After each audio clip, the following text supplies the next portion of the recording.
I received a call on my smartphone saying that my daughter had collapsed. I hurriedly caught a taxi and headed to the hospital, but my daughter had already passed away. Why? Tears overflowed, and a deeper sense of regret than sadness welled up. The doctor said it was a heart attack. My son-in-law Colton said in a calm tone. The 3 granddaughters who had come with him were crying loudly. It was no wonder they were crying and grieving over the sudden event. They were still in their sensitive teenage years. I couldn't help but hold the 3 of them tightly. Then, my daughter's funeral was held. Her boss and colleagues from work came to mourn her untimely death. However, that night, Colton said something shocking. I'm going to remarry the president's daughter. The kids are a nuisance. You take care of them, old woman. Unbelievably, he boldly declared that he was abandoning his family. And true to his word, he disappeared after the funeral. When I tried to contact him, the phone wouldn't connect. What was he planning to do with the grandchildren left behind? I decided to stay at my grandchildren's house to take care of them. One day, when I returned from shopping, I heard cheers coming from the living room. The grandchildren were laughing at something. Then, they quickly took a piece of paper that had just come out of the printer and handed it to me. With this, Dad is going to hell, said Lydia, the youngest daughter, with a smile as I approached. I am Ariana. Having finished raising my children as a single mother, I am now living alone. When I was still young, in my 30s, I lost my husband and lived with my daughter Natalie. Her rebellious phases during middle and high school are now nostalgic memories. I know I caused Natalie a lot of trouble by being a single parent, but I also tried to give her as much love as I could. As soon as she entered university, she confessed something to me. Mom, you went through a lot of trouble to raise me. So, I want to repay you by being a good daughter from now on. I remember my eyes welling up with tears at those unexpected words. Eventually, Natalie graduated from university and got a job at a prestigious company. She was a patient child, so she rarely complained about her work. Sometimes, I felt a bit lonely, wishing she would rely on me a little more. After she started working, she would surprise me with trips for my birthday or Mother's Day every year. Thank you, Natalie. I am so fortunate. Me too, Mom, Natalie replied, and we both smiled shyly at the hotel during one of our trips. Natalie finally found a partner and said she wanted to get married. He was a senior at the same company, named Colton. His firm mouth, expensive-looking suit, and gentlemanly demeanor were overwhelming. Later, Natalie told me that he had been popular among the female employees since he was a new hire. Handsome, elite, tall, and well-dressed, it was no wonder. I wondered what made him choose Natalie. Why did I choose Natalie? Well, she is very serious about her work. And she is also very filial, which I found very admirable. I was drawn to such a wonderful person, Colton said, blushing as they exchanged glances. They looked so fresh and well-matched at that moment. The two got married and, a few years later, had 3 children. Natalie and Colton continued to work at the same company, with Colton now in the HR department. His popularity did not wane, and despite having a wife and children, female employees continued to approach him. Natalie began to express her unease about Colton's friendly nature. He gets lunch boxes from various women. He says he refuses them, though. It's okay. Colton seems sincere. I hope so, but you know, some people enjoy stealing others' partners. I've never seen that. Is it true? Yes. Natalie nodded vigorously while munching on a snack. Since giving birth, I felt that Natalie had become stronger in many ways. As a wife and mother, she was updating her inner self. However, whenever she was troubled, I always tried to be there for her. As for the grandchildren, the eldest, Elena, and the twins, Lillian and Lydia, were all girls and very close. The three sisters grew up quickly, with Elena now in her 9th grade and Lillian and Lydia in the 5th grade. Despite the age difference, they all shared a love for mystery novels. Last Christmas, they asked for the complete works of Conan Doyle as a present. I wondered if it was something for elementary and junior high school students to read. But they all laughed and said, "We're mystery geeks." Their room is filled with mystery novels. I always see my grandchildren during the summer holidays when the three of them come to stay with me, and they are very attached to me. Grandma, let's go to the movies, said Elena. They're showing Agatha Christie, said Lillian. I want popcorn too, added Lydia. Even though it's only for a few days, seeing their beaming smiles makes me want to do anything for them. All right, let's go then, I said. Natalie had told me not to spoil them too much, but that was difficult.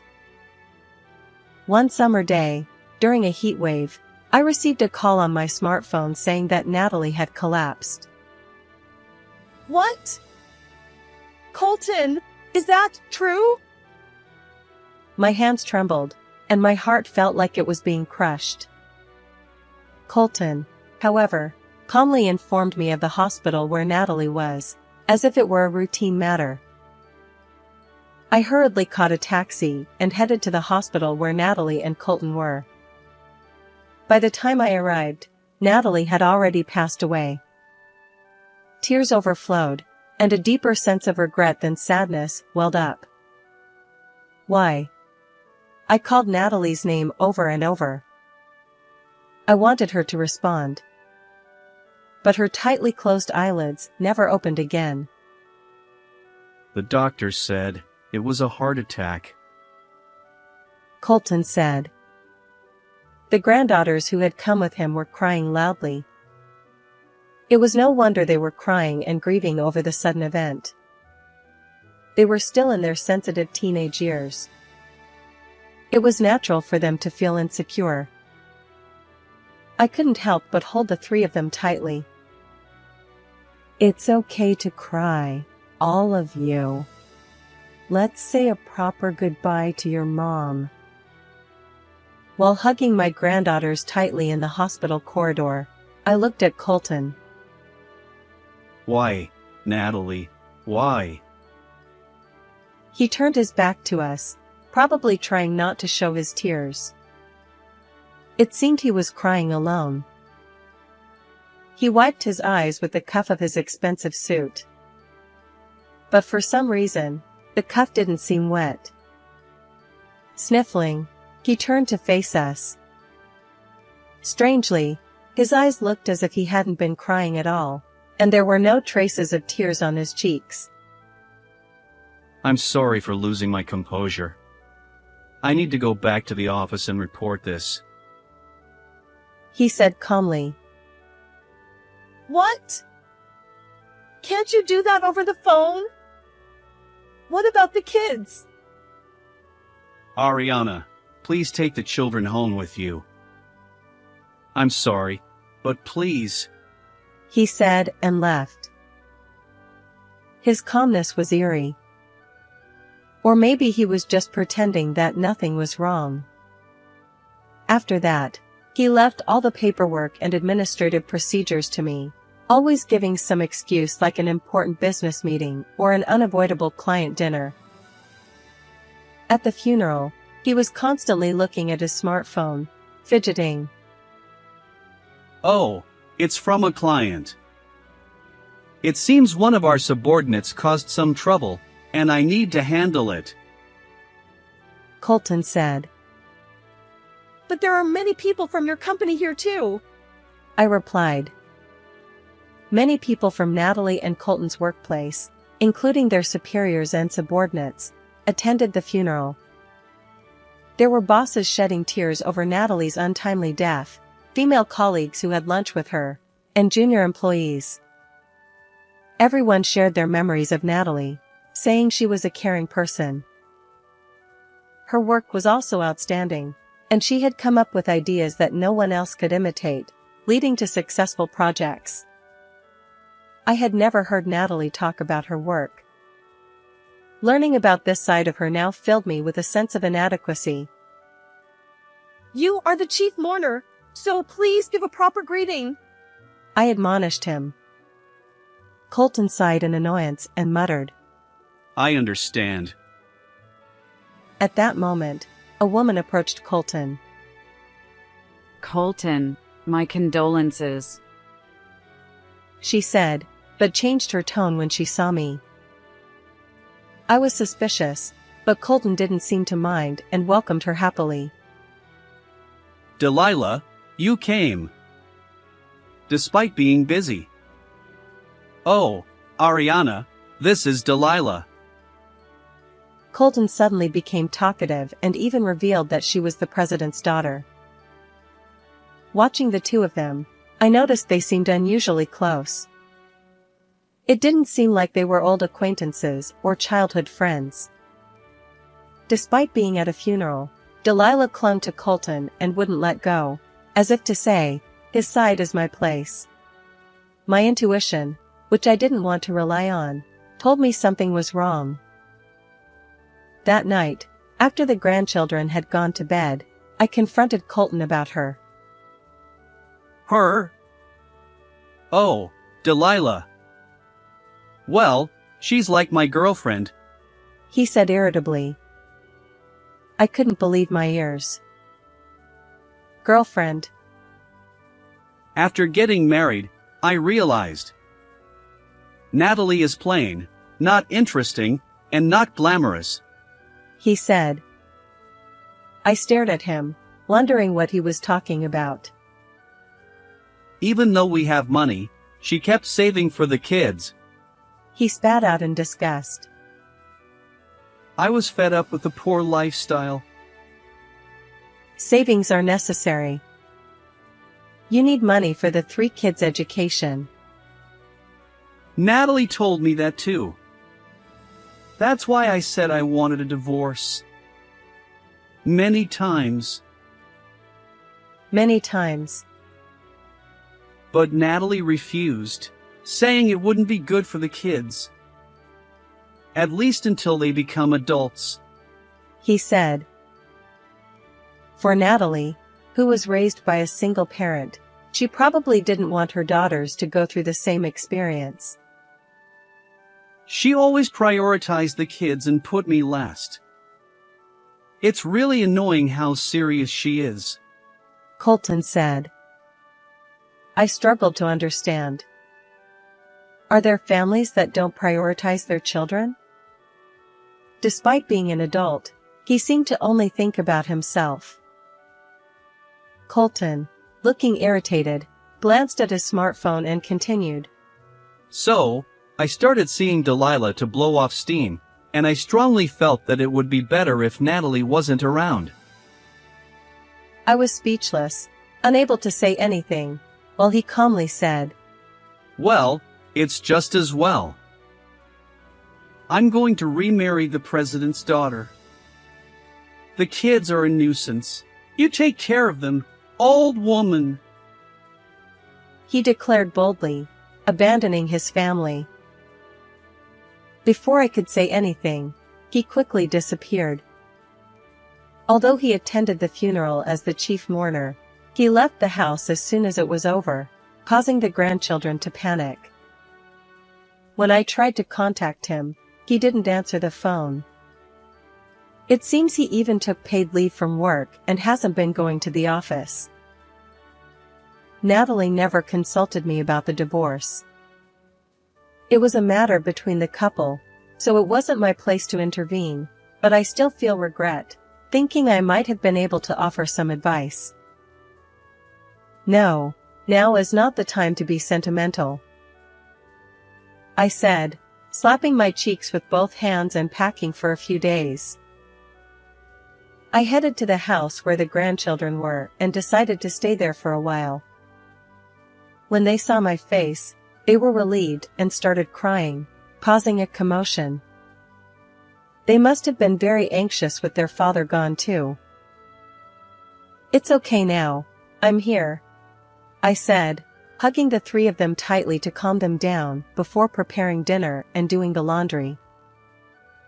When I glanced at the calendar, I saw a date circled in red pen with the words "Summer Vacation Starts" written on it. It seems like it will start next week. Grandma, you came to our house this year, Lillian said, hugging my waist tightly. Her eyes were red from crying earlier. With an innocent expression, Lillian stared at me for a moment before pattering out of the living room. Elena and Lydia didn't say anything, but they seemed to be trying to cope with this reality. While spending time with them, I started sorting through Natalie's belongings. As I picked up each item, memories of Natalie flooded back. Why did my daughter, whom I raised with so much effort, have to leave so soon? God is unfair. Thinking of such thoughts, I picked up a diary. It had a combination lock, clearly different from the other items. Come to think of it, she mentioned something a few months ago, I recalled. Natalie had said, If anything happens to me, please look at the diary with the lock.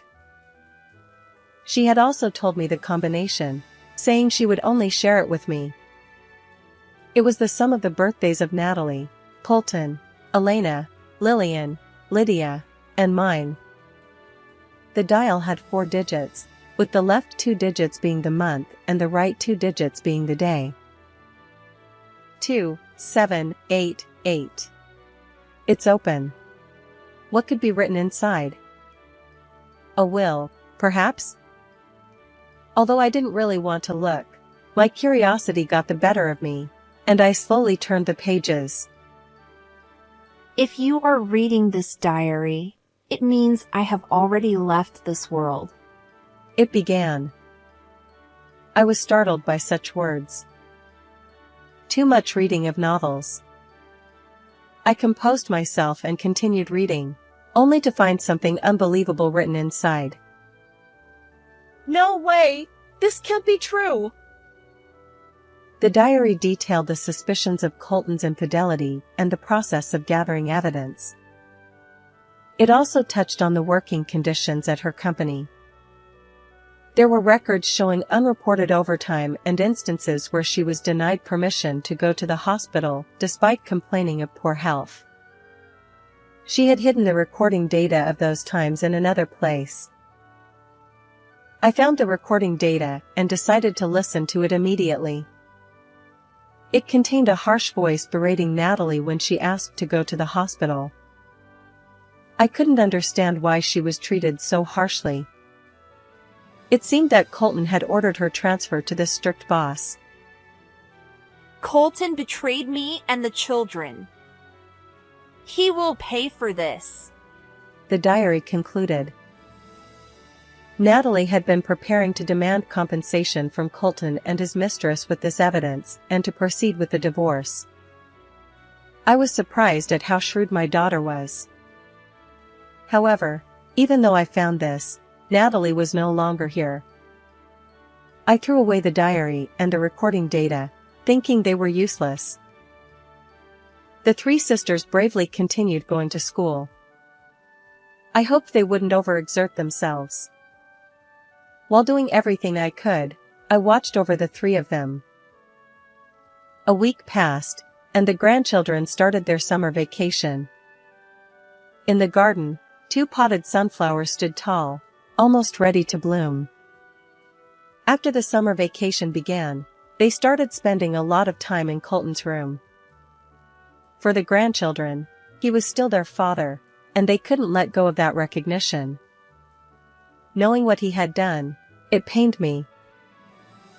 Even while sorting through Natalie's belongings, I brought snacks to the grandchildren.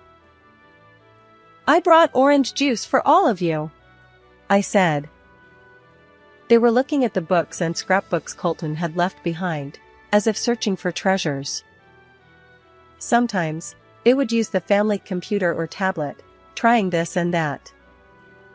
I thought it might be for a summer vacation project and didn't pry too much. One day, when I returned from shopping, I heard cheers coming from the living room. The grandchildren were laughing at something. Oh my, what's going on, you 3? You seem to be having fun, I said as I approached. Lydia noticed me and smiled. She quickly took a piece of paper that had just come out of the printer and handed it to me. With this, Dad is going to hell, Lydia said. Puzzled, I looked at the paper she handed me. It was a printout of an anonymous message board titled, "Gather here if you want your wife to die." What? What is this? I could tell it was an anonymous message board, but I didn't understand what it meant. Seeing my confusion, Elena explained. Grandma, see this red name? This person's name is Colton. Colton? Yes. Comments posted from this internet connection are displayed in red. So, this is Dad's comment. Indeed, Colton's comment was displayed in red. As I continued reading, it detailed how he had cornered Natalie. I abused my authority in the HR department to transfer my wife to a troublesome department. That place is always short-staffed, serving her right. Because she is so caring, she stays late every day to help her subordinates with their overtime, working over 80 hours a month. She'll collapse from overwork soon. What a terrible thing. I was shocked, but the comments continued. Pretending to care for my tired wife, I cooked unhealthy meals full of oil and salt. It was amusing to see her eat them every day. She told me her health check results weren't good, but I won't let her go to the hospital or get a re-examination. Such malicious words were written in red. In response to Colton's posts, others replied with comments like "You're a monster" or "Keep it up," egging him on. It's hard to believe someone could methodically drive another person to such a state. I couldn't hide my shock that Colton, who seemed so personable, had done all this. The final post read, Finally, my wife is gone. She was taken to the hospital with a heart attack, and I met her mother there, pretending to be sad. Now I can get rid of her. How awful. He reported Natalie's death with joy. It was so grotesque and hard to believe. Other comments congratulated him, expressed envy, or offered words of encouragement. I never imagined such a vile world existed, and I was stunned. Colton was as cunning and wicked as a snake. How could such a thing be allowed? Anger began to well up inside me. However, I was surprised that the 3 girls had noticed Colton's behavior. It's elementary, Watson, Lillian said, imitating Sherlock Holmes. Mom was always busy, but Dad seemed to have plenty of free time, which was strange. She continued. And Lydia added, when we argued with Dad, he said something. What did he say? He said, don't rely on Mom. she could be gone any day. Arguing with him suggested that Colton and the grandchildren didn't get along well. They must have been suspicious of his actions for some time. Since then, the three of them had been watching Colton closely. Colton frequently used the computer, looking up recipes and videos for dishes he normally wouldn't be interested in. The tablet's search history included terms like unhealthy food and salt content. They also knew about the mysterious woman in the photos on the tablet. They had seen him slightly smiling right after Natalie died and at the funeral. The final piece of evidence was his scrapbook. Articles about people collapsing from overwork were collected in it. Some were diagnosed with heart attacks. Elena said. So, the three of us thought Dad was the culprit. Lillian added. We've been looking for evidence since the summer vacation started. Lydia said. It seems the mystery-loving three sisters had sharper observational skills than Colton or I had imagined. But how did you manage to find this message board? I asked. Lillian proudly snorted. Besides the tablet's search history, we read books and restored the deleted history. Watson. Lydia said. Even though she's only in 5th grade, she managed to do that. If not, we wouldn't have this printout in our hands. How lonely and anxious the young teenage grandchildren must have felt after losing their mother. I remembered their faces, relieved and crying, when they came to this house. Even so, they were trying their best to fight in their own way, and I couldn't overlook that. My eyes welled up with tears. Grandma? What's wrong? Elena asked. I couldn't let the efforts of these little detectives go to waste. I bit my lip, looked at the three of them, and thought of Natalie. He must face the consequences. I vowed that Colton would not escape and would fulfill his parental responsibilities. Thank you, all three of you. Leave the rest to Grandma, I said. Later, I visited a lawyer I knew. I consulted him about whether we could claim compensation based on the evidence the grandchildren had found and their testimonies. He looked closely at the printouts from the message board and the search history evidence, but his face clouded, saying it might not be enough. Then, can we use this as evidence? I asked, showing him the diary and the recording data found among Natalie's belongings. I'll take a look, he said, flipping through the diary and listening to the audio data. He then said that combining this diary would significantly strengthen our case and provide grounds for claiming a large amount of compensation. Additionally, we might be able to secure child support. I then sent copies of the audio data and the diary's contents to Natalie's company. I addressed it to the supervisor who had come to the funeral and cried, asking for an internal investigation. The supervisor immediately took action. He reviewed the audio data and the diary and shared them with the executives. The executives learned that Colton had used his authority in the HR department to corner his wife, Natalie, who was also an excellent employee. The executives were furious and summoned Colton.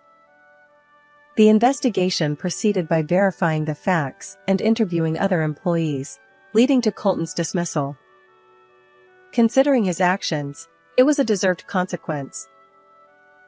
Later, I happened to run into him on the street, but he was unrecognizable. His beard was unkempt, and his once high-quality suit was wrinkled. Ariana! Because of you, my life has fallen apart! He exclaimed. I frowned, wondering what he was talking about. After all, I had lost my precious daughter. Upon hearing the details, it seemed that his mistress, Delilah, had dumped him shortly after he was forced to resign. Even someone like me, you'll stay with me, right? Colton had asked, to which Delilah coldly replied, Ha! I can't be with an unemployed old man. They had been living together, but that ended too, and now he was living alone in a shabby apartment. You've drained me of compensation and child support. It's been terrible. He complained, grumbling that his savings were nearly depleted due to keeping up with the president's daughter's spending habits. I felt more anger than sadness. I wanted to chase after him and slap his face. However, the fact that he didn't ask about the grandchildren showed that he no longer had any love for his family. Realizing that nothing would affect him, I gave up. It was much happier to focus on raising the 3 grandchildren than to hate him. After Colton resigned, several company executives visited our home. They came to apologize for Natalie. They regretted not being able to grasp her situation and driving her to death. They asked me to accept a large amount of compensation prepared by the company. I was surprised by the sudden offer, but decided to accept it. However, even with that, Natalie would not come back. There would be no more laughing together with her. I thought about this while watering the sunflowers in the garden. The large flowers were standing tall and blooming beautifully. Thanks to the compensation, child support, and Natalie's savings, I could raise the grandchildren without any inconvenience. Elena started going to cram school in preparation for her high school entrance exams. Lillian and Lydia began reading mystery novels and watching dramas, and they seemed to be enjoying their days. Still, sometimes I saw them looking as if they were searching for their mother, and it made my heart ache. Losing my daughter and the grandchildren losing their mother was equally sad. I wanted us to slowly heal from this sadness and loneliness and be able to laugh from the heart together. I hoped we could live like those sunflowers, standing tall and looking up. How did you like this story?